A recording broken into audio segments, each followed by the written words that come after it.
T'es à Paris? Non, ah, mais Ah toi, non, non, non, non, non, je suis dans le sud, je suis à Antibes, hein. Ah ouais, c'est dur la vie. Ça va, écoute, on va y arriver. Il y a peut-être, je pense, Gérard Marjon qui va être avec nous ce soir, nous faire un petit coucou. D'accord. Ah bah super.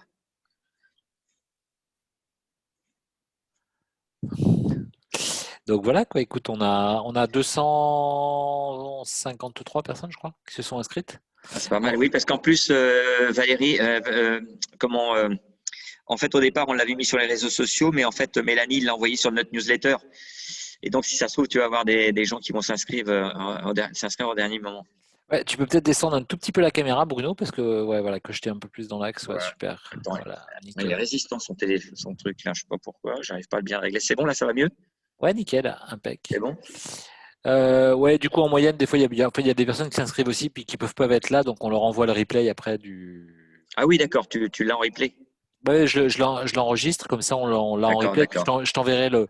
Moi, si tu veux, après le replay, je le mets sur un lien YouTube privé, et je te l'enverrai, comme ça tu pourras le partager Ah à bah qui, oui, oui, c'est pas mal ça. à qui bon semble. D'accord, génial. Ah bah écoute, il y a plein de monde qui arrive. Bonjour Guillaume, bonjour Dominique. Il y en a qui Bonjour. Ça se font. remplit. Ça va, ouais, ouais, tranquillement. Bah, les gens sont très ponctuels, hein, tu vois, 17h59. Comme on dit, la ponctualité est le chantre des rois, hein, je sais pas. Les bons rois. Bon, ouais. Ah, les bons rois, c'est pas un vin, ça, si, il me semble. Oui. Bon, ça va, comment ça se passe à Paris pour vous? Ouais, c'est compliqué là, depuis le couvre-feu, 18 heures, dans des quartiers comme les nôtres, c'est encore plus compliqué. Tu es dans le 9e, hein, si je me souviens bien 9e, maintenant. ouais. 9e, c'est Quartier, ça, ouais. quartier bureau, c'est compliqué, hein. Ouais. Ça déménage là. Ouais, ouais, c'est compliqué. Hmm. Ah, là, ça va Mais être compliqué. Puis bon, la semaine prochaine, on recommence le confinement, a priori, hein. tu as des infos là-dessus, non, toi? Ouais, on parle du 5, 6, ils savent pas trop. Enfin, on sait pas trop exactement. On a plusieurs infos, ça navigue dans ces eaux-là, quoi. On sait Et pas très pas, quel, et pas à quelle on connaît forme, pas tu sais, le non? type de, ouais, la forme. On sait pas. À un moment donné, on a même entendu parler d'un confinement ultra sévère. Mais D'accord. je crois qu'il y a dans les réseaux sociaux, il y a beaucoup de messages de gens qui se connectent sur des sites, enfin des réseaux où on parle de je ne me confinerai pas. Donc il y a un paquet il y a un paquet de révoltes. Et puis il faut savoir que là, à la Guyane, tout ça, ça pète, hein. Le carnaval de Guyane, ils n'ont pas pu l'arrêter. C'est-à-dire que le carnaval a lieu quand même. Alors c'était drôle, j'ai un copain qui me racontait ça hier. Il a son bureau qui est sur les grandes avenues et là, c'est les gens défilent déguisés avec la musique et tout, puis les policiers qui peuvent rien faire parce que tout le monde est dans la rue. Ah Alors, ouais, à La Réunion, les gens sont descendus dans la rue. ouais. Donc, du coup, ouais, ça commence à. Ouais, je pense que on va difficilement éviter un remue-ménage. La vie risque de reprendre son droit. Voilà. Ouais. Sur la mort. Voilà. Eh oui, eh oui, eh oui, eh oui, eh oui, eh oui. Voilà. Écoute, on attend encore quelques petites secondes. Si D'accord. tu veux bien, ouais, on va attendre encore 2 ou 3 minutes. Ouais, D'accord. on a encore Ah plein bah, de il y a monde. mon ami Vincent Lignac. Ah. Voilà. Alors, qui est-ce qu'il y a dans les intervenants? Ah, dans les intervenants, a priori, toi et moi. Ouais. Mais après, comme on dit, c'est une table ouverte, hein. C'est une table D'accord, ronde. d'accord, d'accord, d'accord. Ok. Marie-Chantal, Jeanne Moser, ouais, il y a plein de monde qui arrive encore, hein. Hop, Céline. Alors Vincent, lui, il est dans ses vignes, il est dans un lieu très désagréable, évidemment, qu'on a envie de revisiter, surtout quand on goûte des vieux millésimes dont la cave est bien fournie. Bah ouais. Voilà. Ah, c'est très sympa, très très sympa de goûter le creux de la roche Hmm. de Saint-Émilion. Ça, c'est pas mal, ouais. Ouais, c'est pas mal, ouais. Voilà, Et Saint-Émilion est un personnage important, hein. exactement. Ouais, ouais. Il s'est pas posé là par hasard, sans doute, tu vois. Non, il a dû sentir que le lieu avait quelque chose à raconter de Ouais, joli. Ouais, ouais, ouais. Ouais. Qu'on pouvait faire des vins mystiques à cet endroit-là, c'est sûr. ouais. Ah bah oui, c'est Moi, j'ai fait, le thème des vins mystiques, c'est ce soir, hein. moi, je me suis pris un petit verre là, tu vois. Voilà. Ouais. Et je peux te dire que ça, c'est mystique. Qu'est-ce que t'as pris? Voilà. C'est un vin dont je suis complètement fou. Il vient de sortir. Enfin, moi, je suis pas. Tu vois, comme on le sait, on n'est pas pour ces dégustations, mais quand même, il y a eu un classement des 50 meilleurs vins grecs et il est sorti premier. Mais c'est pas un hasard hein, quand même, parce que le deuxième vin du vigneron est sorti deuxième. Donc, Ouais, ouais. c'est quand même drôle. Mais surtout, il y a une énergie là-dedans. La cuvée pure de Argyros, c'est de ce tout petit domaine qu'il a racheté, en fait, qui est un très très vieux domaine. C'est la plus vieille cave de Santorin, en plus, qu'il a aménagée pour faire des soirées dedans quand même très sympathiques. Et c'est un lieu très très mystique, très très beau. Et la terre est très très belle. C'est des roches volcaniques magnifiques. C'est un des plus beaux lieux de Santorin. Tout petit domaine de 5 hectares. Et il n'a pas voulu l'intégrer dans le domaine Argyros. Il en a fait un petit jardin, quoi. Voilà. Un petit jardin avec une cave toute petite, mais splendide. Et quand on met le nez dessus, on est sur le sel, le salé soufré et avec des fleurs incroyables. Il y a une énergie dans ce vin-là qui est incroyable. Ça Voilà. scintille tout dans la bouche. Écoute, on est déjà 111. C'est un bon chiffre, 112 maintenant. Je pense qu'on va pouvoir Ah ouais. tranquillement commencer. Est-ce que tu en penses? Ben, moi, je suis prêt. Bon, bah écoute, le vin est ouvert. Comme on dit, pour te paraphraser, on a défait une bouteille. Donc, on va partager. On va être. Il y a des copains, nous, on va être Covin ce soir. Pas mal. Il y a le Covid, mais nous, on est dans le Covin. Voilà. Ouais. Je voulais te demander peut-être, Bruno, je sais que tu as été un militant de la première heure on va dire, d'un renouveau de la viticulture dans les années 80-90. Tu pourrais peut-être nous retracer voilà, ton parcours de vie, ton engagement, ta philosophie, voilà, et puis tout ce qui t'a fait atterrir à Filovino, quoi. Tout d'abord, je pense que je dois rendre un hommage à mes parents, puisque ma famille a cultivé le goût chez nous autour de l'assiette et du vin avec une volonté d'honnêteté et de sincérité toujours vis-à-vis de la terre. Et mes parents ont toujours été extrêmement réticents dans le progrès agricole. Alors ça nous paraissait un peu bizarre, surtout au niveau du voisinage. Alors évidemment on était l'époque des années bio 68, qui n'était pas toujours la belle bio, hein, il faut bien le dire. Hein. Il y avait, ça partait peut-être d'un bon sentiment, mais il y avait quand même un laisser-aller agricole dans ce milieu-là qui était particulier. Ce qui fait que mes parents n'ont jamais adhéré à ça. En revanche, il y avait ce discours un peu anti-engrais, anti-pesticides, toujours. Mon père disait non, non, mais si on met ces produits-là, il faut mettre des toutes petites doses, etc. Et puis surtout, la table était couverte d'aliments extrêmement sincères, Vivant. vivants, voilà. Et cette culture, elle nous a marqués. Je pense qu'on est marqué au fer rouge par ces gens aussi qui ont toujours refusé d'aller mettre leurs pieds dans les supermarchés. À l'époque, le village se vidait le samedi pour aller faire le grand voyage dans un horizon lointain qui était le supermarché. C'était pas la politique maison, on va dire. Voilà, pour eux, c'était de l'orgie, de la consommation.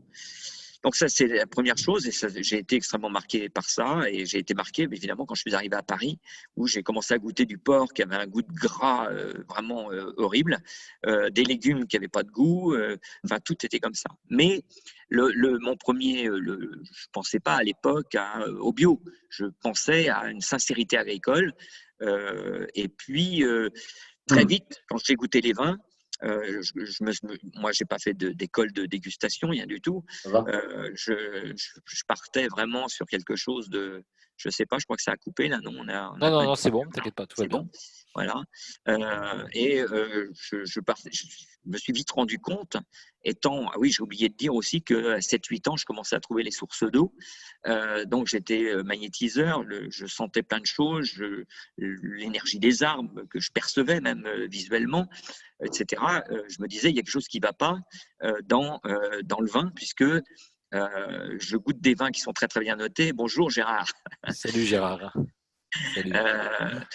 Des vins qui sont très très bien notés et que moi je trouve pas bon du tout, je ne peux pas les boire, l'eau ne vibre pas parce que j'ai un contact avec l'eau qui est particulier et donc très vite je me suis dit que ça n'allait pas et je me suis très vite écarté du milieu professionnel en faisant une route un peu solitaire d'ailleurs. Et puis, bon, la chance, le parcours m'a permis de me retrouver à la tête d'une espèce de plateforme qu'on appelle les Galeries Lafayette, c'est pas rien. Et Ça, ça c'est m'a en permis 89, 89, 90, non? 90. Moi, j'ai 90, c'est ça. commencé à cette réflexion-là en 83, 85. Hein. Je démarrais dans le métier très vite. Je me suis dit, il y a quelque chose qui ne va pas, mais je n'avais pas encore complètement compris. Je voyais bien que quand même, les vins qui étaient issus de vignes labourées, pas désherbées, etc., il y avait quelque chose qui se passait. Il y avait quelque chose qui me semblait plus naturel que d'utiliser des désherbants et de l'engrais. Mais bon, tout ça était encore bien fouillis.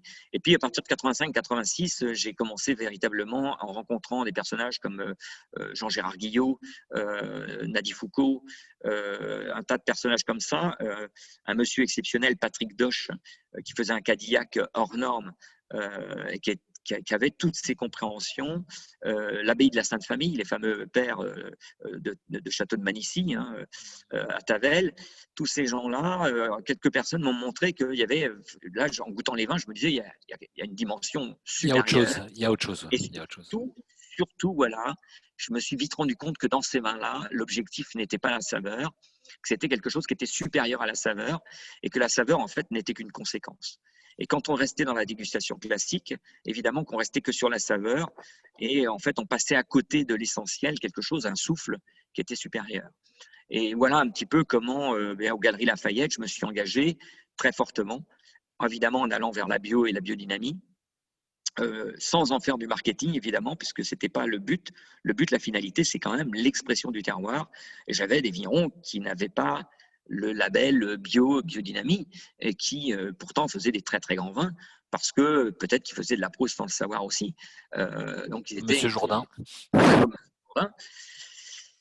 Voilà comment ça s'est passé. C'est vrai qu'à partir de 90, le fait d'avoir une plateforme comme les Galeries Lafayette, même si c'était contre la politique maison et que ça a été politiquement très difficile à l'entente, pouvoir installer une politique comme ça dans un groupe pareil, en supprimant plein de marques de champagne, plein de châteaux de Bordeaux, et évidemment que ça posait des problèmes politiques à l'intérieur.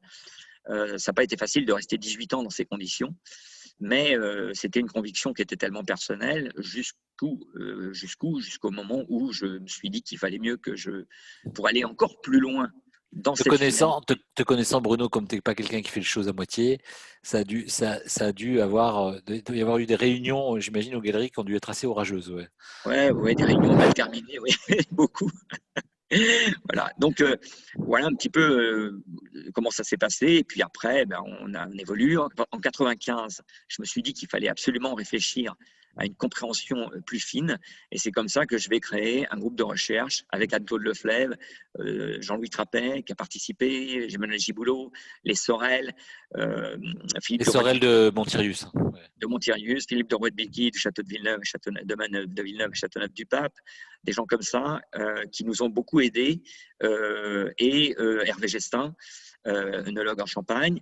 Et on a, avec certains chercheurs, en regroupant des chercheurs de différents horizons, on a commencé à percevoir quelque chose, enfin le vernis de quelque chose qui était hors d'une compréhension humaine, mais sans dogme, encore une fois, en essayant d'être le plus pragmatique possible. Voilà. Et en ne niant jamais d'abord la perception humaine, le perceptuel plutôt que l'intellectuel. Voilà, donc c'est ça qu'il fallait tout doucement, c'est sur ce chemin-là qu'il fallait, je pense, aller pour pouvoir aller plus loin dans cet échange avec les vignerons. Et ensuite, tu as donc tranquillement évolué vers la création de Philovino. Voilà, alors Philovino, pour moi, c'était voilà, une évidence d'aller pour aller plus loin. Après, évidemment, je vais utiliser des termes qui me semblent importants, la haute tradition. La haute tradition, elle est lente, elle ne renie pas le progrès, mais on évolue lentement. C'est-à-dire que le nouveau geste, c'est juste une évolution de geste, mais si on rompt le geste de la tradition, on perd quelque chose. Et donc, ça, je pense que c'est très, très important parce qu'on peut tout changer sans s'en rendre compte, puisque la partie invisible peut être nié en voulant changer la saveur. C'est-à-dire qu'en voulant améliorer la saveur, et c'est ce qui se passe aujourd'hui depuis ce 200 ans de matérialisme, on veut faire évoluer la saveur, on veut la rendre plus séduisante, etc. Le problème, c'est qu'on peut passer à côté de l'invisible, du vin, son souffle, et lui, on peut le corrompre, on peut l'abîmer et on peut même le tuer. Et donc, je crois que c'est une évolution de geste très, très lent.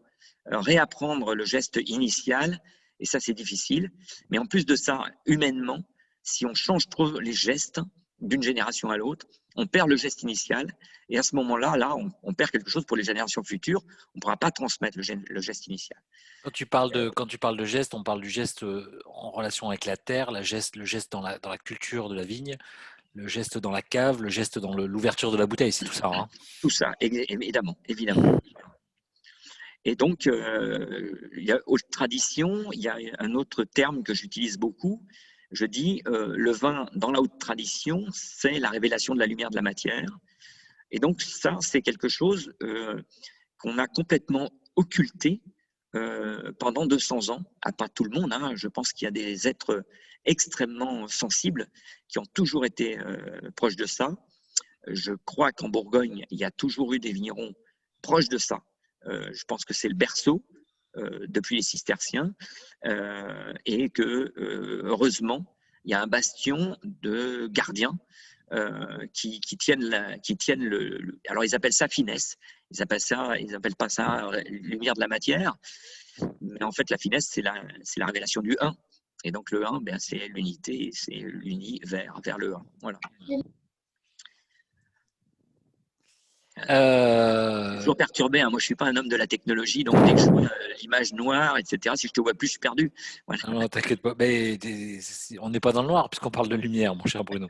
Mais tu sais, je suis comme toi, je suis pas un homme de technique, mais bon, écoute, maintenant il faut. Ça nous permet quand même de partager un verre et puis. J'espère que tout le monde a un verre pas très loin de lui. Je sais pas. Bon, écoute, moi, je me réjouis d'avoir ce pur de Santorin là sous le nez. Hein. Il y a une personne qui n'avait pas vu l'étiquette. Est-ce que tu peux la montrer, peut-être la montrer bien devant l'écran, ouais. Montre-la un petit peu plus parce qu'on la voit pas du coup. Faut que tu la montres vraiment. Hein, voilà. Ah oui, d'accord. Ouais. Alors ça y est, je vais m'y mettre un jour. N'inquiétez pas, j'y arriverai. Et j'avais une petite question pour toi. C'est quoi pour toi un grand vin? Un grand vin, c'est un vin qui nous pénètre, qui nous habite, qui ne s'arrête pas au palais, qui descend dans le fond des tripes et qui va, dans le fond des tripes, remonter tout doucement. Et là, tout doucement, on va sentir quelque chose de très fort, une présence très très forte. Je me souviens d'un Beaujolais nouveau que j'avais fait, j'avais suivi la vinification.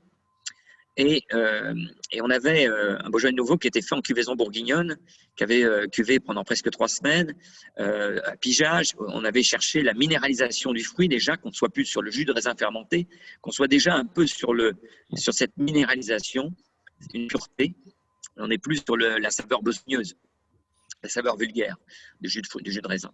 Et donc du coup, frère Jean, mon ami, ancien ermite et moine du désert, était venu pour la sortie du Beaujolais, et je lui fais goûter. Et là, tout le monde s'est exprimé en le trouvant très bon. Frère Jean, juste pour replacer, donc c'est une personne qui a eu une conversion spirituelle extrêmement forte. Et moi, j'ai eu la chance de le rencontrer.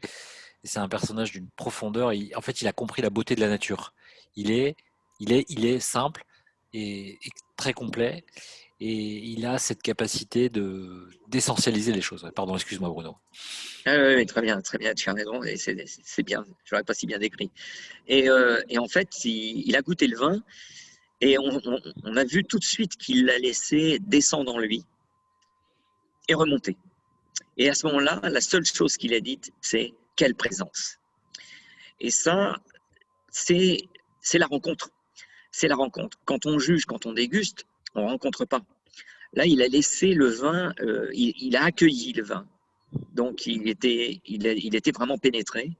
Et à ce moment-là, il a pu percevoir le souffle, son âme du vin. Et quand il a dit quelle présence, c'est parce qu'il sentait autour de lui, en lui, ce que le vin avait dégagé de lui et toute la force qui s'installait en lui par de ce vin. Et ça, c'est ça pour moi un grand vin. Voilà, et ça peut être un simple vin, un vin simple, sans prétention, mais qui va m'habiter à un moment donné quand je suis plus réceptif, quand c'est plus le moment. Voilà, c'est aussi simple que ça. Bon, écoute, c'est une très belle définition. Je voulais te dire, voilà, on est dans une période qui est quand même pas simple pour nos amis vignerons au niveau du Covid. Et comment toi tu lis cette période-là et également peut-être puisqu'on est en train finalement de se positionner sur une compréhension de la viticulture liée à la haute tradition, mais aussi à des pratiques qui sont modernes. Il y a des choses qui nous sont peut-être demandées dans l'évolution. Et on parlait la dernière fois ensemble de l'appellation Plan de Dieu, par exemple, qui cette appellation-là qui est assez récente et qui a quand même mis dans ses tablettes des marqueurs peut-être d'un autre âge. Parce que peut-être nous donner toi ton ressenti sur cette période-là, comment les vignerons la vivent et comment ils restent encore dans les tablettes des appellations. Des grosses scories. Ouais, voilà, ouais. Si tu peux nous donner ton ressenti là-dessus, ça serait pas mal, parce que finalement, c'est un vrai sujet d'actualité qui est au cœur des pratiques maintenant. Alors, la première chose, c'est que ce qui se passe est terrible pour l'instant, parce que on voit bien que c'est les vignerons qui sont le plus présents dans la belle restauration, qui sont les plus touchés. Hein, parce qu'il y a beaucoup de très bons vignerons. Là, je sors de la Loire vendredi. C'est des vignerons qui travaillent à 80, 85%, 90% en restauration. Donc, c'est des gens qui ont fait des efforts colossaux depuis des années pour exprimer leur terroir, pour faire un vin juste, et qui se retrouvent punis par ces fermetures de restaurants. Donc les restaurants, pour un certain nombre, ont des aides,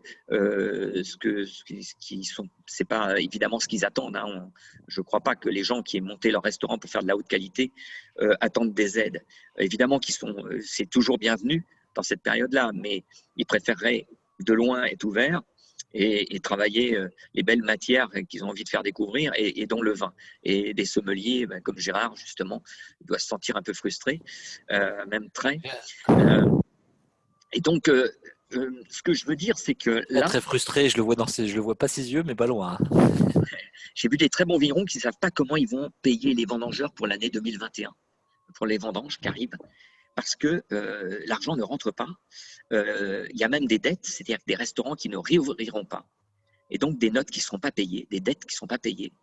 Et là, moi, on connaît tous hein, ces vignerons-là qui font des grands vins, qui font des vins justes, qui ont jusqu'à 3 et 4 ans de fonds de roulement, vont se retrouver ça va être un carnage.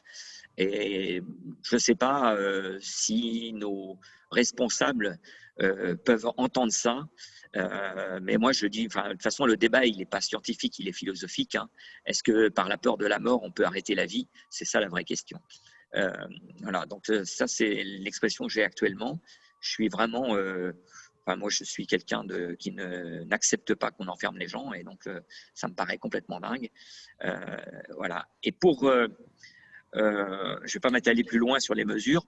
J'ai une petite question qui est tombée avant que tu nous parles de Plan de Dieu. C'est une personne qui me demande, c'est quoi pour toi un défaut inacceptable dans le vin? Je crois que le problème aujourd'hui, c'est que on avait, si vous voulez, des défauts qui étaient connus sur le plan sanitaire. C'est-à-dire que il y avait dans le vin, on savait par exemple que les phénols volatiles étaient pas bons pour la santé. On savait que des bactéries déviantes, etc., pouvaient avoir des conséquences intestinales, etc. Donc il y a des vins qu'on ne buvait pas, même dans la pire des périodes des années 60, il y a des vins qui étaient refoulés par les courtiers, on disait non marchands. Donc ça, c'est un problème aujourd'hui, c'est qu'on est passé d'un moment où l'AOC, les directives, on a fait des vins qui étaient complètement techno, un petit peu comme la société, qui essaie de diriger tout, on le voit bien, le contrôle, la régulation, etc. Et qu'à un moment donné, on passe d'un monde à l'autre où tout le monde se libère. Et là, d'ailleurs, là, quand on va voir les insurrections qu'il va y avoir, ça va être la cata aussi, puisqu'on va partir dans tous les sens. Et tout le monde va avoir son opinion, etc. Donc, on ne construit pas une société avec tout comme ça, avec un patchwork de bazar. Et là, c'est un petit peu ce qui se passe aujourd'hui. C'est-à-dire qu'on a fait des vins tellement…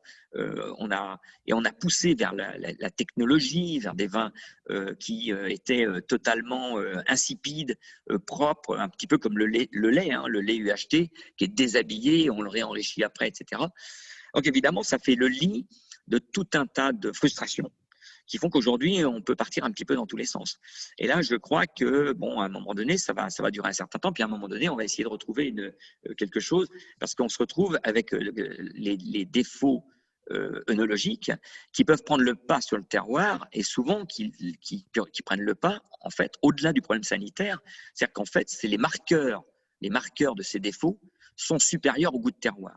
Et on arrive à des uniformisations absolument incroyables où un Grenache du Sud, un Pinot Noir de Bourgogne ou un Gamay de Loire ou un Cabernet de Loire vont avoir le même défaut et le défaut va prendre le pas et on va se retrouver avec les mêmes odeurs, les mêmes parfums. Même parfum, et encore le mot est gentil. Et élogieux, oui. Voilà, est élogieux. Donc je crois qu'il faut faire attention, il faut toujours être prudent. C'est plus difficile d'être dans le milieu, c'est-à-dire chercher le milieu du chemin. C'est comme la maturité du raisin. Avant, on était en sous-maturité, maintenant on est en sur-maturité. Et en fait, ce qui est difficile, c'est de trouver la juste maturité du terroir. Et ça, c'est pas la maturité phénolique. La maturité terroir, c'est encore autre chose. Je crois que finalement, ce que tu es en train de nous expliquer, que finalement, que dans le vin, dans le raisin, ce qui est important, c'est de trouver l'équilibre de vie, l'équilibre de justesse. C'est ça qui est important finalement dans tout ce qu'on fait. Bien sûr. Bien sûr, la fusion des 4 éléments et des composés, il y a 2 fusions dans le vin qui vont se rejoindre, qui vont fusionner en elles aussi. C'est la fusion des éléments, c'est-à-dire des éléments, c'est les principes, terre, air, au feu, et la fusion des composés. Donc on va avoir une décomposition, donc alchimique, c'est-à-dire pas au sens putréfaction dans la cuve au départ. C'est une dissolution. En alchimie, c'est le mot dissolution. Décomposition, c'est séparation des composés. Ensuite, une essentialisation et ensuite une fusion, c'est-à-dire, chez les alchimistes, c'est le grand œuvre, c'est la fusion des 4 éléments et des principes, des composés. Et à ce moment-là, c'est la révélation de la lumière de la matière, c'est la quintessence, c'est la 5e essence, c'est le souffle qui va jaillir, qui va se révéler de toutes ses forces. Quintessence, quint pour 5. Voilà. Alors, juste pour répondre à ta question sur l'histoire de Plan de Dieu, mais pas que Plan de Dieu, évidemment, mais je trouve que c'est un bon exemple. Plan de Dieu est une appellation qui est très récente, qui a l'appellation village récement. Et ce qui est très intéressant, c'est de voir que dans le cahier des charges de l'appellation, c'est-à-dire dans les critères analytiques, organoleptiques, on donc a je précise juste Plan de Dieu, voilà, Vallée du Rhône Sud. Vallée du Rhône Sud, voilà. On a intégré des réglementations, des critères qui sont les mêmes que ceux qu'on a vécus dans les années 80. C'est-à-dire qu'à partir des années 60, après la guerre, grosso modo, on vendait le vin au degré hecto. Donc c'est la pire période du matérialisme du vin, c'est-à-dire que c'est le degré qui faisait le prix. Un vin de 13 degrés était plus cher qu'un vin de 12, etc. Et donc aujourd'hui, les appellations villages dans la vallée du Rhône, mais pas que dans la vallée du Rhône, je prends la vallée du Rhône parce que je viens d'avoir un débat avec les gens de l'interprofession et l'organisme de contrôle qui est quand même super intéressant, qui a duré plusieurs heures et qui est absolument à tomber par terre. C'est-à-dire que indice de couleur, indice colorant, degré minimum, donc 13,5 degrés minimum sur une appellation, évidemment village, et indice d'IPT, c'est-à-dire les tanins, etc. Et en dégustation, il faut qu'il y ait une grosse machine qui emplisse bien la bouche. Voilà, on imagine. Donc je me dis qu'on n'a pas beaucoup évolué.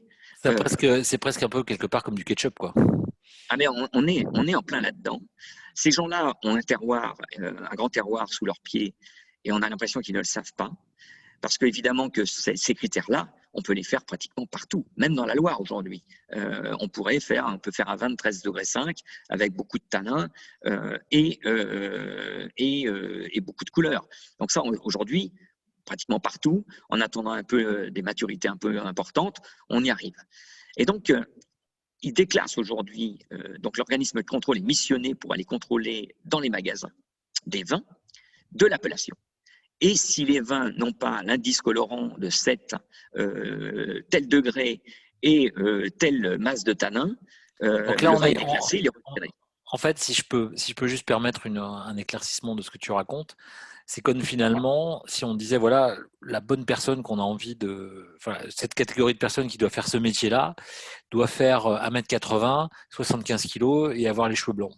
C'est un petit peu de cet ordre-là. Et on ne se pose pas de savoir dedans, c'est quel est le ressenti de la personne, qu'est-ce qu'elle a dans l'âme et dans le cœur. On ne se pose pas la question, on regarde juste l'enveloppe extérieure, on se dit, ok, elle a les critères, on lui met le tampon et elle peut y aller. C'est ça, hein. Exactement. Et si on demande à ces gens-là, qu'est-ce que c'est que le terroir? S'ils nous répondent que c'est tant de tanins, tant de couleurs et tant de degrés, c'est le même terroir partout. Donc, il y a un gros problème. Le subtil n'est pas intégré du tout, c'est-à-dire, pour eux, la légèreté, c'est un défaut. On est encore de là. Alors, je leur ai dit, donc, un Chambertin de chez Rousseau ou de chez Trappet, etc., c'est pas des bons vins, donc, parce qu'il y a beaucoup de légèreté dans ces vins-là.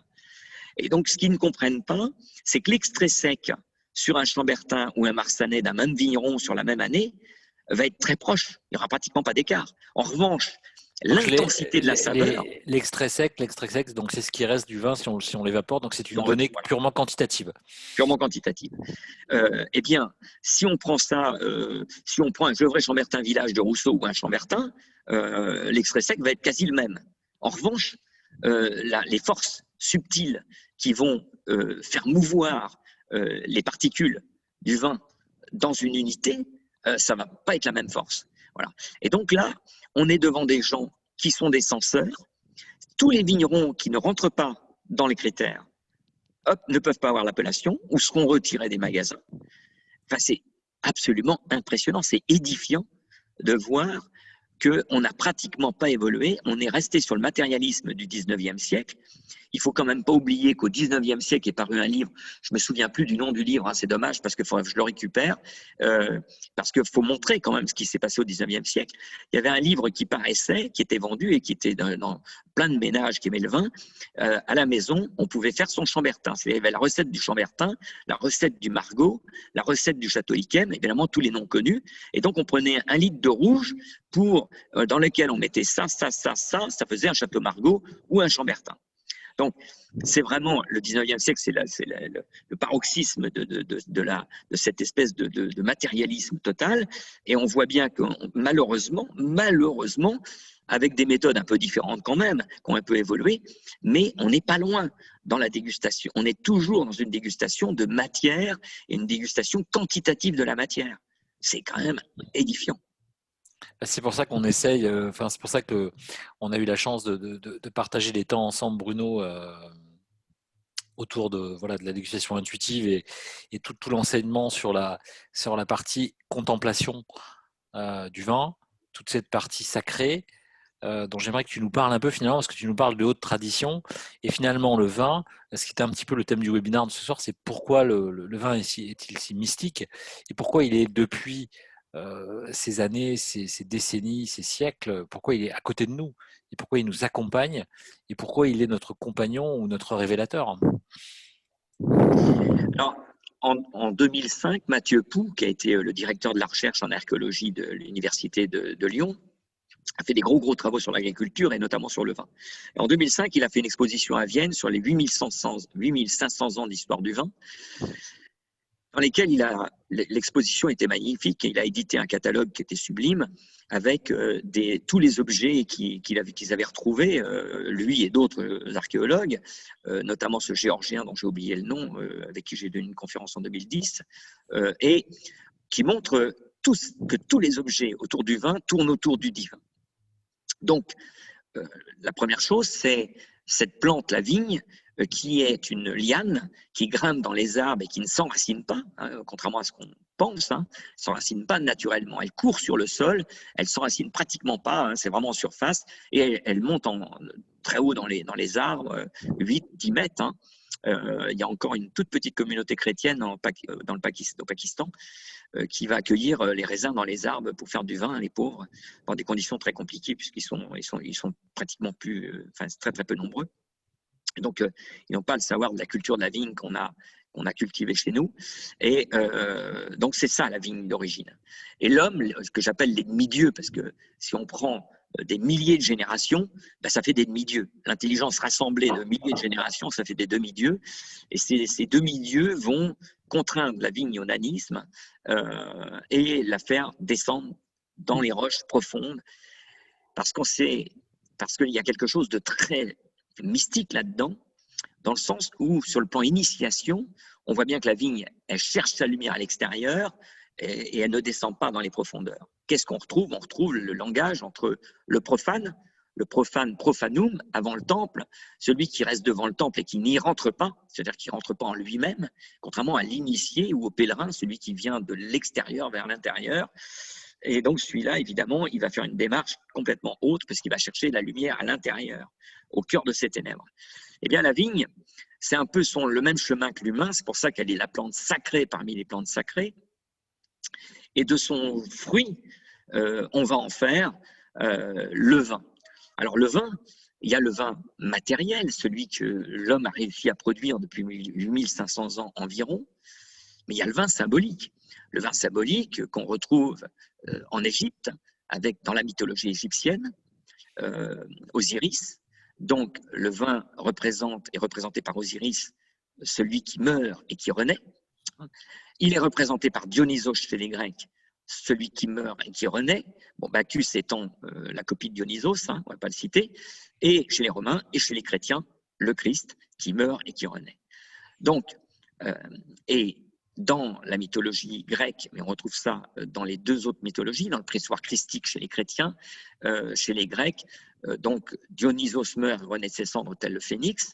Le jus de la treille contenant diabole, la division, il contient les 3 éléments et pas le 4e, l'air, qui est le solvant, le dissolvant, celui qui va séparer, qui va diviser. Eh bien, les 3 éléments, on va devoir encore plus les séparer, justement, parce que c'est la discorde, pour pouvoir les unir. Mais c'est l'air qui va permettre cette essentialisation. C'est pour ça qu'on va piétiner le raisin, on va le mettre à mort. Et au bout d'un certain temps, eh bien, cette fusion va se faire entre les principes et les éléments. Les 4 principes qui vont fusionner et les 4 éléments. Donc, on va réunir les forces terrestres, les forces souterraines, les forces telluriques qui vont rencontrer les forces cosmiques grâce à cette vigne qui va devenir un accueil.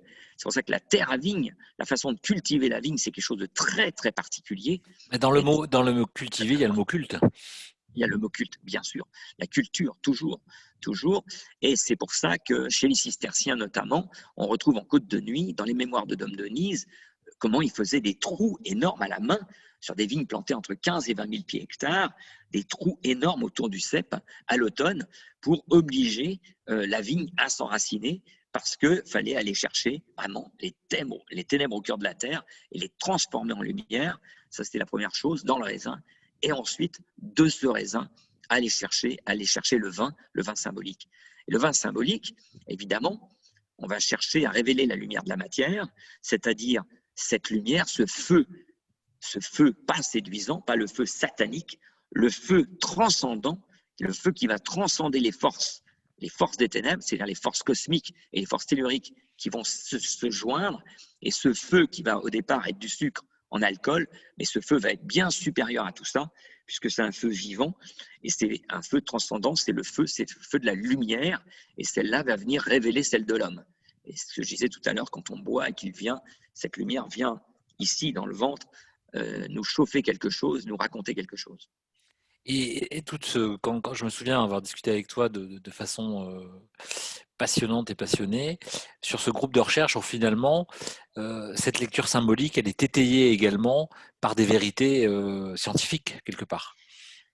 Alors, encore une fois, il faut toujours être extrêmement prudent.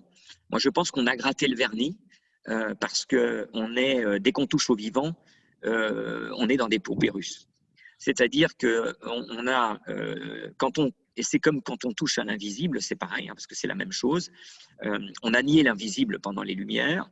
Voilà d'où on est dans un monde absurde qui a peur de la mort, etc. Parce qu'on ne la côtoie pas. Et d'ailleurs, on fait des jus de raisin fermentés. Très souvent, on ne fait plus du vin, parce que justement, là aussi, on a peur de la mort du jus de raisin. Hein, c'est la même chose. On est une civilisation, on va plus vers le jus de raisin fermenté que vers des vins qui sont passés par la mort pour vraiment atteindre une noblesse du fruit, une noblesse de la saveur qui n'a plus rien à voir avec la saveur vulgaire, la saveur basique, besogneuse, on va dire, comme disait Jacques Lardière. Jacques Lardière, donc, qui a fait tous ces grands vins chez Jadot. Voilà. Et qui était un mystique, voilà, qui est toujours un mystique, mais qui est à la retraite maintenant. Et donc, du coup, j'ai perdu le fil, pardon. Oui, ce que je veux dire, c'est que ces vins-là, pour aller chercher cette lumière, eh bien, il faut, mais j'ai encore fait une digression, je suis désolé. Franck, si tu peux me rattraper. Écoute, tu étais dans l'explication, voilà, du siècle des Lumières et de la perte de sens du vrai vin, en fait. Voilà, l'invisible. On parlait science, hein, justement, pour la science. C'est ça. C'est important de faire attention parce que quand on touche, la science, c'est une compréhension mentale, hein, c'est une compréhension matérialiste. Et donc, aujourd'hui, heureusement, il y a certains scientifiques, notamment en physique. J'ai un ami, Francis Tolel, qui est le grand ponte de l'école Lavoisier. Malheureusement, il n'est pas très, très bien en ce moment. Il a une longue maladie. Et il nous a montré beaucoup de choses parce qu'il travaille sur l'imagerie nucléaire de la matière. Alors, ce sont des premiers pas. D'autres chercheurs, aujourd'hui, travaillent sur les champs d'énergie. Il y a un outil que vous pouvez tous regarder si vous allez sur Internet et vous regardez imagerie, image Kirlian. Kirlian, je crois que c'est K-Y-R-L-I-A-N. Voilà, l'imagerie Kirlian. Donc, c'est un homme qui s'est servi des travaux de Tesla aux États-Unis, pas Tesla, celui qu'on connaît aujourd'hui, qui est très célèbre. Non, le Tesla scientifique du 19e siècle, qui a été le premier à mettre en évidence l'existence des ondes scalaires, les ondes du vivant. Les ondes scalaires, on va les retrouver dans la vigne, on va les retrouver dans les plantes, on va les retrouver dans les humains. Ce sont des ondes absolument nécessaires à la vie, ce sont des ondes du vivant. Là, on rentre dans des domaines qui sont, ce sont des ondes du vivant, parce qu'il faut faire attention à ce que je dis. C'est infini, je parlais de poupées russes. L'invisible, c'est des poupées russes. Donc moi, par exemple, je vois un certain nombre, je vois des énergies autour des arbres, etc., les liens entre les arbres, quand ils chantent, etc. Mais ce que je vois n'est qu'une partie de l'invisible. L'invisible, il est infini.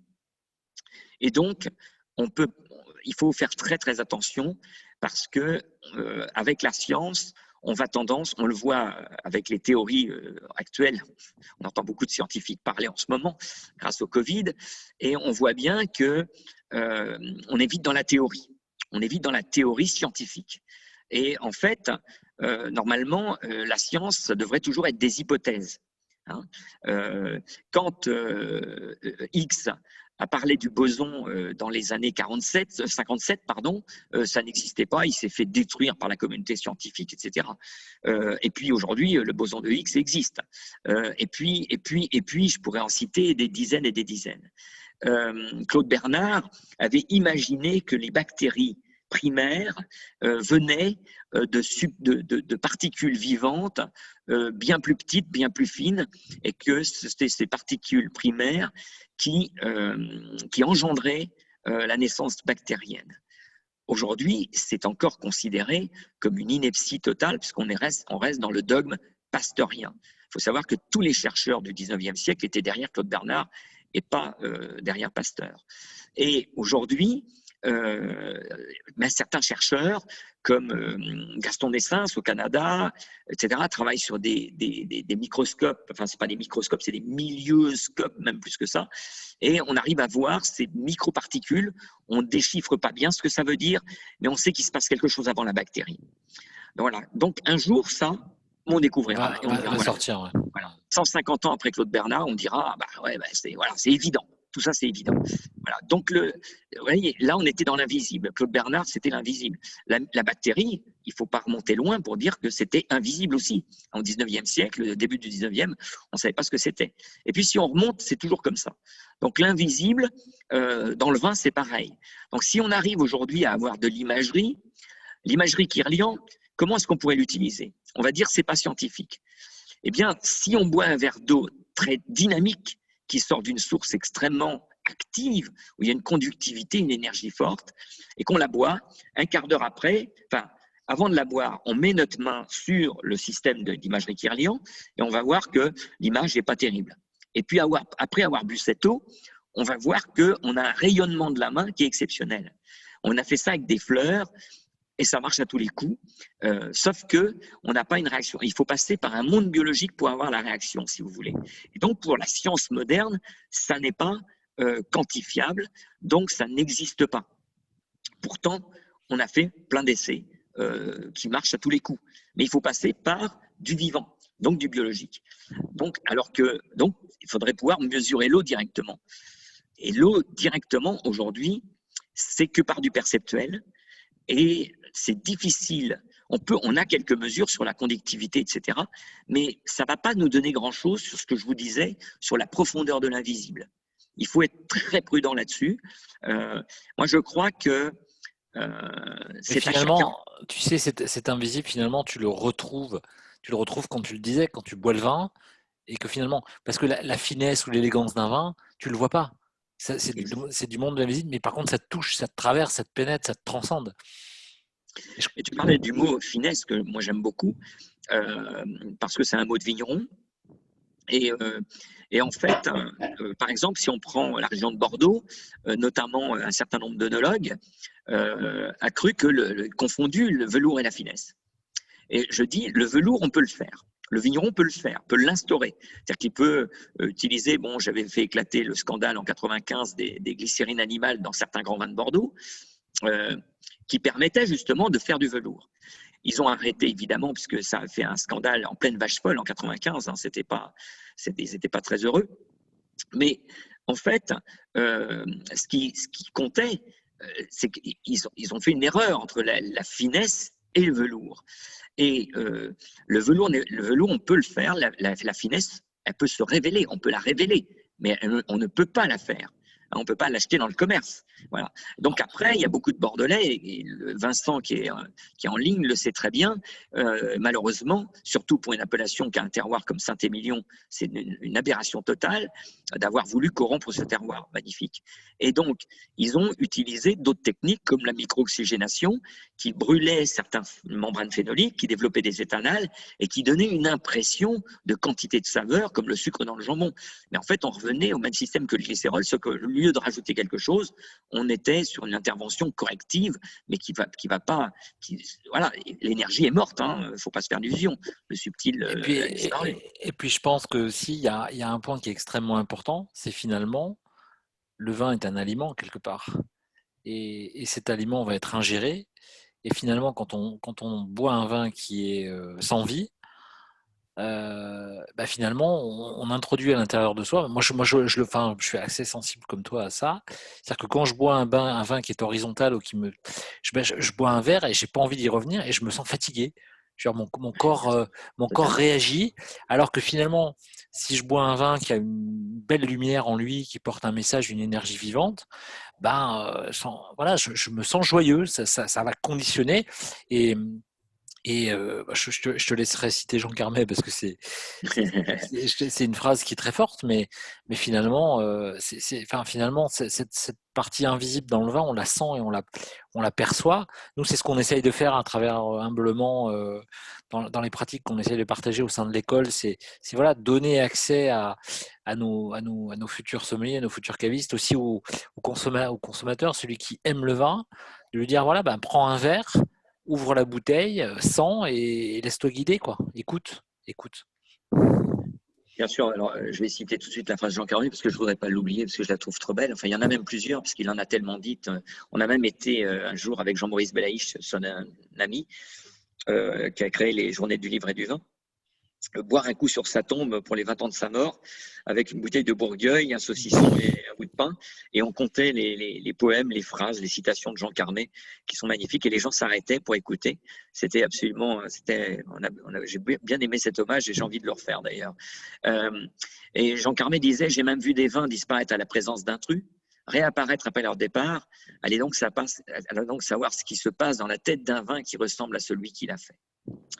Et une autre citation que j'aime beaucoup de lui aussi, qui est beaucoup plus modeste, mais qui est très très belle, c'est « J'aime les vins qui laissent la bouche sans emphase et pleine de propreté ».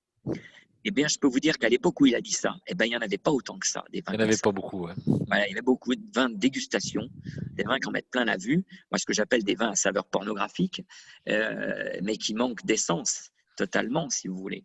Des vins qui sont qu'à l'extérieur. C'est-à-dire que quand vous êtes en méditation, ce qu'on va faire, c'est que la méditation va vous permettre de révéler vos puissances intérieures, votre puissance intérieure, de connaître cette puissance intérieure. Et c'est là, elle va se révéler quand on descend dedans. Et on va, évidemment, c'est par la perte des puissances extérieures. La vinification, c'est pareil à l'origine. C'est la perte de ce côté besogneux, ce côté globuleux du jus de raisin qui est séduisant. Mais il va perdre cette séduction. Et j'entends des vignerons qui disent « Ah, mais moi, je voulais garder le fruit. » Mais c'est le fruit du jus de raisin. Le vin, c'est pas ça. Le vin, c'est autre chose. C'est une essence beaucoup plus profonde, qui est beaucoup plus transmutée. Et donc, cette essence, ce fruit, va se minéraliser au fil du temps. Et quand l'orientation n'a pas été donnée, dès le début de cette perte, de l'acceptation de cet effacement du vigneron, cette acceptation de cette perte où il va perdre quelque chose. Dans la Bible, on dit séparer le bon grain de l'ivraie, parce que justement, on va séparer le pur de l'impur, et cet impur va se retransformer aussi, pour se purifier, jusqu'à un moment donné atteindre quelque chose d'essentiel. Et ça, je crois que c'est parce qu'on a perdu, on a tellement été dans l'avoir, dans la matière, qu'on a perdu ces petits quelque chose qui vient nous révéler. Et peut-être des fois, c'est pour ça que je parle beaucoup du vin du quotidien, parce que je trouve que le vin du quotidien, c'est quand même celui qui est très important, puisque on va boire quelque chose qui tous les jours va nous nourrir. Et tout à l'heure, tu disais quelque chose de très fort. Tu disais, moi, il y a des vins, je ne peux pas les boire tout de suite, et puis il y a ceux qui me font du bien, etc. Et il ne faut pas oublier que le vin, ce n'est pas une nourriture normale, c'est une nourriture de l'esprit. Parce que c'est un amplificateur. Pourquoi dans le vin, on mettait, pour les soins, on utilisait le vin avant comme médicament, c'est-à-dire qu'on mettait chez les Romains, chez les Grecs, chez les Égyptiens. Par exemple, Hildegard de Bingen, dans toutes ses préparations, utilise dans beaucoup de cas la macération avec le vin pour les plantes. Ouais. Exactement. Parce que le vin est un amplificateur, il va conserver les vertus, mais en plus il va les amplifier. C'est-à-dire que plutôt que d'avoir les vertus seulement de la feuille ou de telle fleur, ça va les amplifier. Alors que quand on a un vin qui est corrompu, c'est un amplificateur aussi. Et donc là, attention, votre corps et votre esprit va recevoir ce qui a été fait, cette corruption, cette volonté de séduire, ces corruptions qui peuvent être interventionnistes avec même des produits, etc.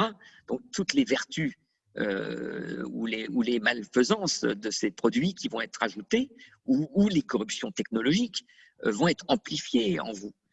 C'est pour ça que je pense que le label, on a passé une grande période de label, on aime beaucoup les labels aujourd'hui, bio, biodynamie, nature, qui n'est pas un label, mais en tout cas, je crois qu'il faut faire attention à ça, parce que, encore une fois, c'est en train de faire tout doucement, comme l'étiquette à une époque. L'étiquette, elle avait tendance à rassurer, et donc le client se disait, ah oui, mais bon, je bois tel château, donc là, il n'y a pas de problème, puis en plus, je bois un Pauillac, oh là là, ou je bois un Gevrey-Chambertin, donc c'est sûr, c'est du sûr.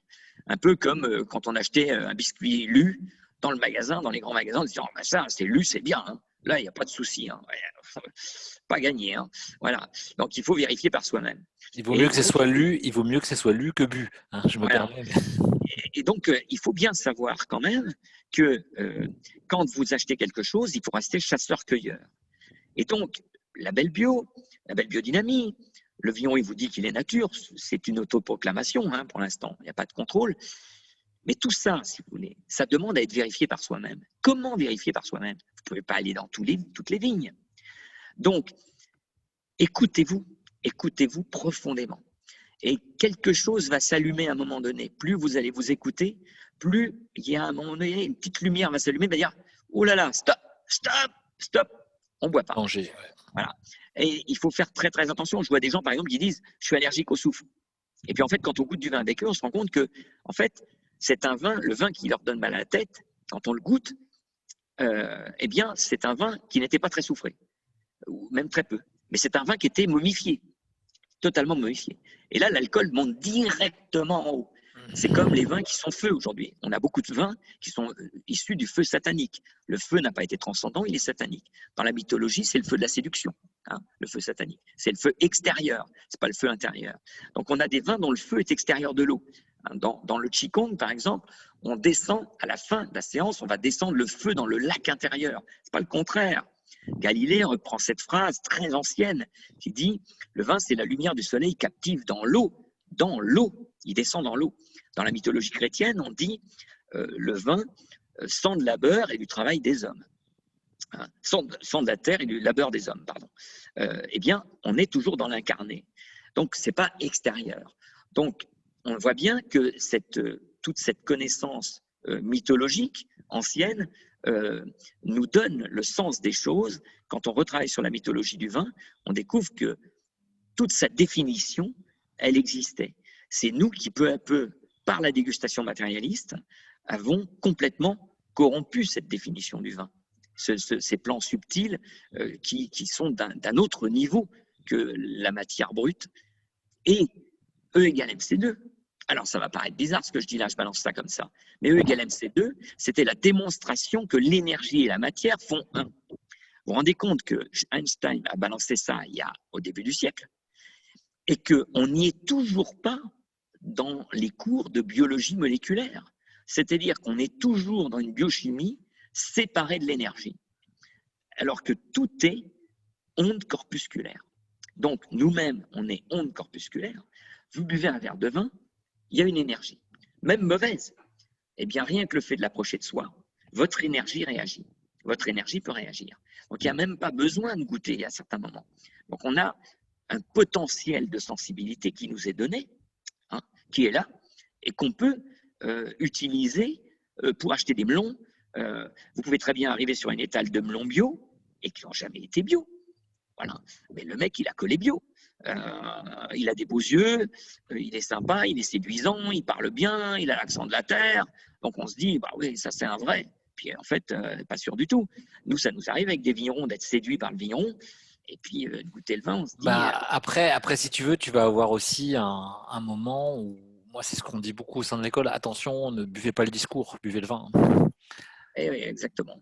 Mais je dis toujours, on est passé des marchands d'étiquettes aux buveurs d'étiquettes, aux marchands de discours aux buveurs de discours. On est devenu en fait des marchands de discours. Alors je parle beaucoup, donc j'en suis un, mais pour buveurs de discours. Et donc je crois qu'il faut là aussi se poser la question, est-ce que le client a trouvé son propre ressenti dans ces conditions-là, en écoutant le discours et en buvant le discours, c'est-à-dire qu'il boit le discours et puis il dit « Ah bah ouais, c'est super, plus c'est biodynamique, plus ça a été vinifié en amphore, plus c'est nature, plus c'est bon ». Ça ne veut absolument rien dire. La nature sait faire de très mauvaises choses. Un vin qui est parti, si vous laissez un vin partir en vinaigre, ça va être moins bon. S'il y a des bactéries pathogènes, des phénols volatiles ou des éthers volatiles, ça va être beaucoup moins bon. Moi, je dis toujours, j'ai jamais vu des raisins qui se cueillaient tout seuls, hein. Jusqu'à preuve du contraire. J'avais plusieurs, il y a deux, trois petites remarques sur lesquelles j'aimerais peut-être qu'on réagisse, parce que ça fait déjà 55 minutes qu'on est ensemble, donc le temps passe vite quand on est en bonne compagnie. Donc il y a Kat qui dit, voilà, la subtilité du vin apparaît lorsque le mental disparaît. Ouais, c'est exactement ça. C'est exactement ça, ouais. Et il y a une question de Xavier qui dit, pensez-vous qu'il y a un consensus autour de la dynamique d'un vin profond, ou bien cela dépendrait uniquement du dégustateur? Qu'est-ce que tu penses de ça? C'est une bonne question, ça. Ouais, c'est les deux. C'est les deux. Des amis se rencontrent quand on dit les atomes crochus, etc. Donc, des gens qui vont être dans la profondeur, ils vont plutôt rencontrer, c'est des longueurs d'onde, ils vont dans la profondeur. Et des gens qui sont superficiels, si vous allez à une tablée le soir de Parisiens, vous êtes entouré de gens avec vos amis, enfin vos amis vous êtes dans la profondeur et que vous entendez que de la superficie ça peut être marrant, mais quand on fait l'aller-retour, hein, voilà, et la profondeur pareil. D'ailleurs, il faut aussi être léger. Mais s'il n'y a pas de profondeur du tout, il y a un moment donné, vous allez vous ennuyer. Si vous avez toujours vos amis parisiens qui sont des gens dans la profondeur et qui savent matcher sur les deux, bah, vous allez rester autour de la table, super, vous allez être content. Mais sinon, le coup d'après, si dans le premier cas, vous ne retournerez pas au dîner.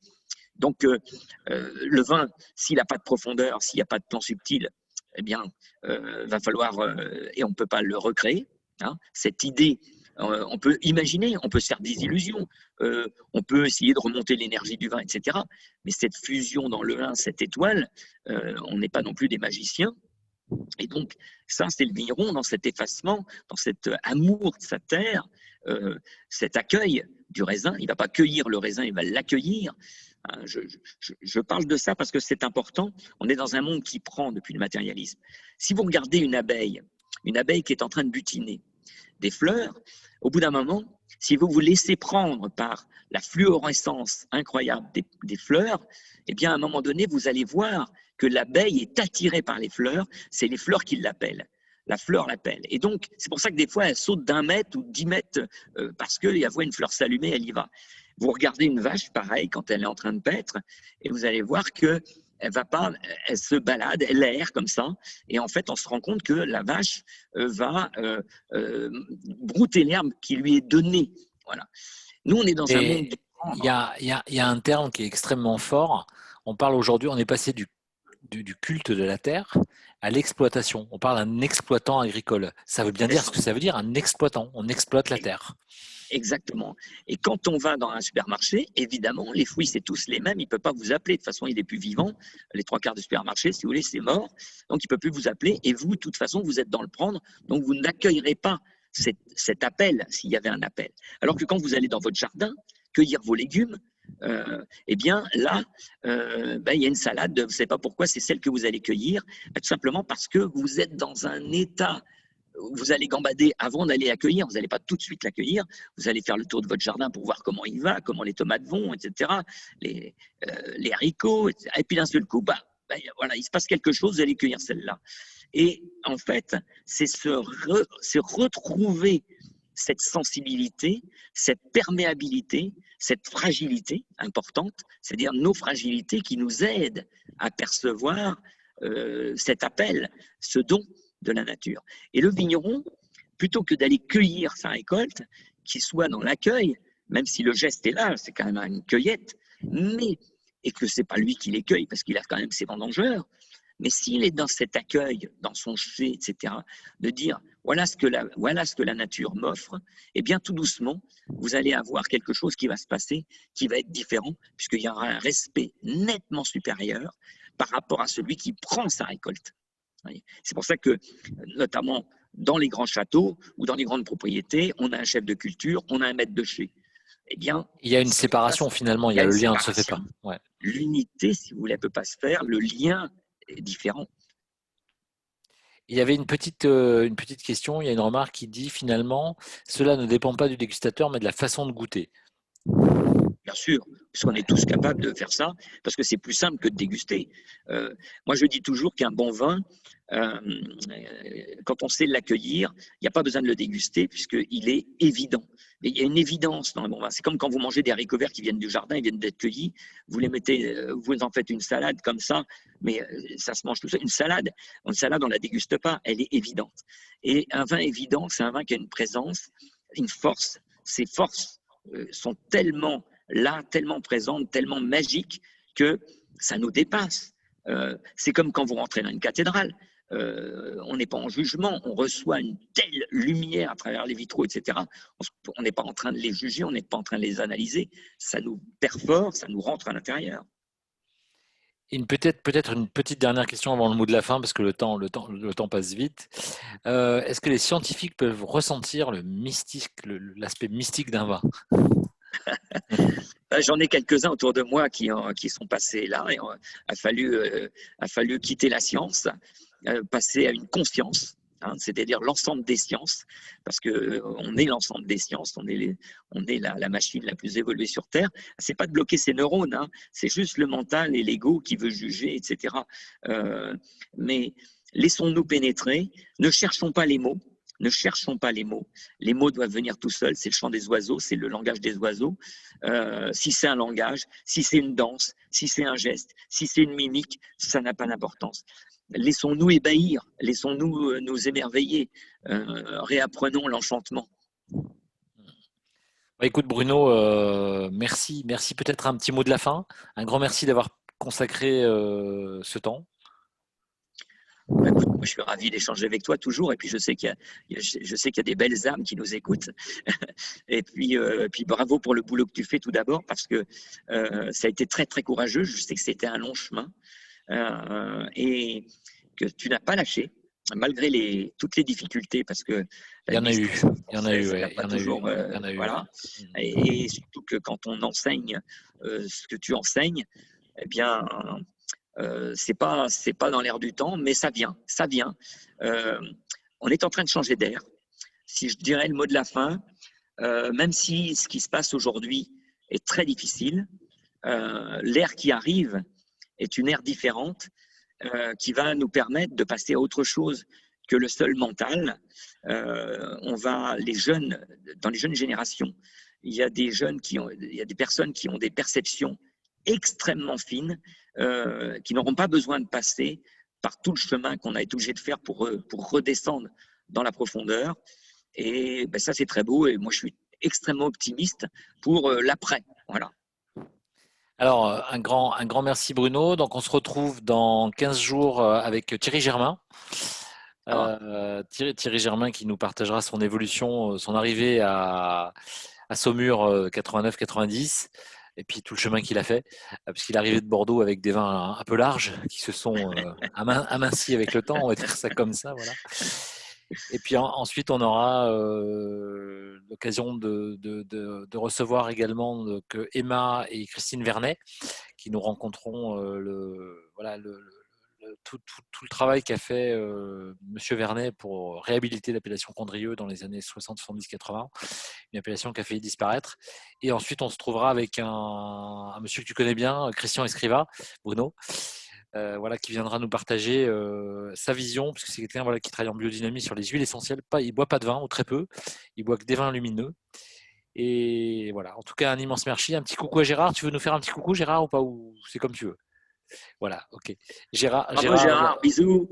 Merci, je te remercie d'être passé avec nous. C'était toujours sympa de te voir. Donc voilà. Et en tout cas, Bruno, bravo. Et puis Franck, si un jour tu m'invitais, je te dis oui. Ah bah écoute, donc Gérard, bah écoute, ça sera avec un grand plaisir. Gérard est là ce soir parce qu'il a eu on s'était pas parlé depuis un petit moment, puis il a eu l'occasion, la gentillesse. J'ai un de mes deux garçons qui fait l'Institut Paul Bocuse, il a très gentiment répondu à l'appel, et donc Gérard Marjon est donc le responsable exécutif depuis de nombreuses années au sein du groupe Alain Ducasse de la sélection des vins, des multiples cartes des vins. La thématique que j'aimerais bien, c'est quelle est la position de l'homme par rapport au vin qu'il met dans sa bouteille. Ah bah écoute, très bien Gérard. Gérard, je prends l'invitation, je te recontacte très vite et puis on se parle. Je dis oui. Est-ce que l'homme est derrière l'étiquette ou devant l'étiquette? Et une chose très intéressante aussi, c'est de savoir où le sommelier doit se situer. Ouais. Mais je pense qu'on partage des valeurs communes où quand le sommelier devient au service du client et au service du vin, c'est beaucoup mieux que quand il est au milieu des deux et qu'il laisse pas l'énergie passer. Juste un messager. Mais, voilà. Bruno, tu as tout dit, mais après, dans une bouteille, il y a un goût. Est-ce que ce goût est volontaire? Est-ce que ce goût est accidentel? Est-ce que ce goût a été créé d'une manière non gérée par l'homme qui n'a pas compris son écosystème? J'ai bien son écosystème, je ne parle pas uniquement du sol. Voilà. Le goût d'un vin, c'est quand l'homme accepte la force et la faiblesse de son lieu. Bien sûr, totalement. Et après, ça donne quelque chose. Alors après, on l'accepte ou pas, mais voilà, ça donne quelque chose. En fait, je crois que tu viens d'ouvrir une porte énorme. C'est que tant que le vigneron n'a pas trouvé son terroir intérieur, il ne peut pas trouver son terroir extérieur. Et donc, il marchera au-dessus de son sol, mais il ne pourra pas marcher en son sol. Et ça, c'est vraiment quelque chose qu'on remarque. Hein. On n'a pas le temps aujourd'hui, mais si je vous faisais un petit peu, je pourrais vous parler de la symbolique animalière entre le lion et le tigre. Et quand on commence à comprendre ça, voilà, on a tout.